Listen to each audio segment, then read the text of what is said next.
Hello and welcome to Ecodera. Today I am going to tell you a story of a French philosopher from 18th century named Denis Diderot, and then we'll discuss a phenomena associated with it.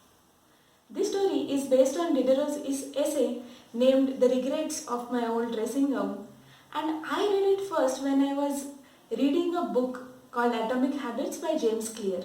The relevance of this 18th century story in today's world and its relation with zero waste lifestyle really struck me, and I thought I'll share the story with you guys. By the way, this Denis Diderot is an interesting personality.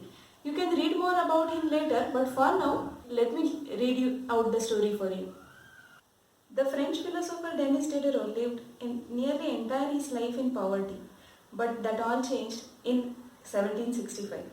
Diderot's daughter was about to be married and he could not afford to pay for the wedding. Despite his lack of wealth, Diderot was well known for his role as the co-founder and writer of Encyclopedia, one of the most comprehensive encyclopedias of the time. When Catherine the Great, the Empress of Russia, heard of the Diderot's financial troubles, her heart went out to him. She was a book lover and she greatly enjoyed his encyclopedia. She offered to buy Diderot's personal library for £1,000, more than $150,000 today. I also heard that she paid him yearly as a librarian to use all his encyclopedia for lifetime. Suddenly, Diderot has money to spare. With his new wealth, he not only paid for the wedding but also acquired a scarlet new robe for himself. Here also there is some confusion. Some people say that the scarlet robe was given as a gift to him. Diderot's scarlet robe was beautiful. So beautiful in fact that he immediately noticed how out of place it seemed when surrounded by his more common possessions. He wrote that there was no more coordination, no more unity, and no more beauty between his elegant robe and rest of his stuff. Diderot soon felt the urge to upgrade his possessions. He replaced his rug with the one from Damascus. He decorated his home with expensive sculptures. He bought a mirror to place above the mantel and better kitchen table as well. He tossed aside his old straw chair for a leather one. Like falling dominoes, one purchase led to the next. Diderot's behavior is not uncommon.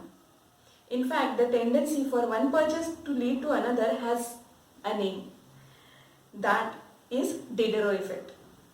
The Diderot effect states that obtaining a new possession often creates a spiral of consumption that leads to additional purchases. You can spot this pattern anywhere. You buy a dress and have to get a new shoes and earrings to match. You buy a couch and suddenly question the layout of your entire living room. You buy a toy for your child and soon find yourself purchasing all the accessories that go with it. It's a chain reaction of purchases. Diderot says, I was the absolute master of my old robe. I have become the slave to a new one. Do you think it somewhere relates to us? We buy a shirt and then a pant to match with it, and then goes the shoe and then belt, and finally to match overall personality we might end up in a new watch or a bag, and the list goes on and on. Two things stand out from the story. The first one is we found coherence in all the things we purchase, something that matches our identity.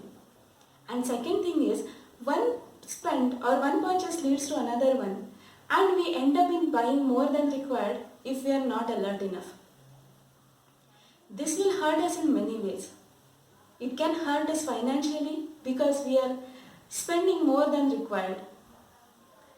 It will also hurt us emotionally because we are never happy with the purchase that we have done. We are just looking for the next one and the next and the next. And third, in terms of space as well.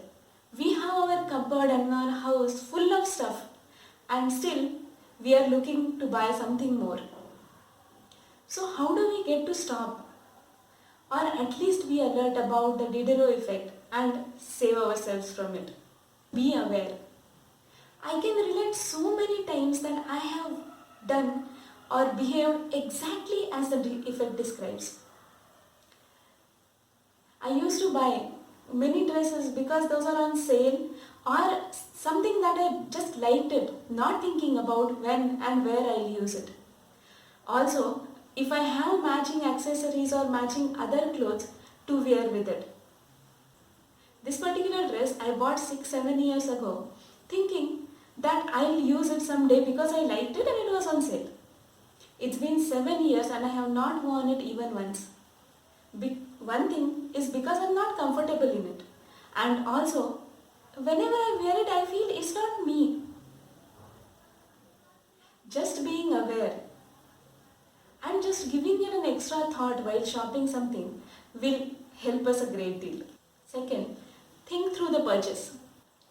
We are planning to buy an oven and we have set up a budget aside for that. When I read about Diderot effect, I started thinking, I have set up a budget for oven, but have I planned for other things that I might have to buy? Like let's say cake molds or baking trays, gloves, and there might be many other things which I don't even know, but I'll have to buy those later. If I buy a microwave, I need to have those glass microwave safe vessels. I use only steel ones right now. Am I okay to buy some more vessels to use with microwave because I... Similar example when I was talking with my sister today. I was suggesting her to buy a car because it is easy to commute in the case of lockdown. She said something wise. She said, I have to keep aside at least 10,000 rupees per month to own a car and be able to use it for some years from now. For that, do I really need to spend so much to commute anywhere? Do I really need it? And is it wise to spend that much money? I was proud of her. And that is what is required. Thinking through any purchase that we are going to do and what other things that will come with it. Also, you can plan a budget a little higher as well if you really want to buy something. Third is compatibility and cohesion. Before buying any decorative item, any furniture or any other thing that you are going to keep in your house, just think about when, where and how it will fit, how it will look in whole look that you have to your house. Similar thing goes with gadgets. Whenever you are buying something, think about its compatibility with whatever you have right now. Fourth one is take it slow.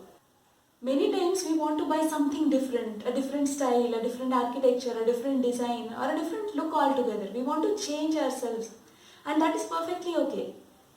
Just one word of caution is whenever you want to do that and want to buy something, buy one thing at a time. Let it blend in your lifestyle and then go and purchase the other one. Don't buy too many things at a time which you may not feel comfortable at the end and end up throwing those. The sixth thing is find the cue. Think about when you do the most unnecessary shopping. What's the cue? Is it a sale like 50% off, 60%, 70% off? Or is it when somebody near or close to you buys something and you suddenly feel the urge to buy something new or maybe the same thing as they have? Is it just after you get your salary? Is it when something new from your favorite brand gets launched? Or is it just an itch to buy because you have not bought something in so many days? Just try to observe yourself and you will get the answer. And that's it. You're there. You know when you are falling prey to Diderot effect and you can save yourself from it. That's all about today. I hope you enjoyed this Diderot effect and must have got something, some or the other thing to relate to it. Till next time. Bye-bye.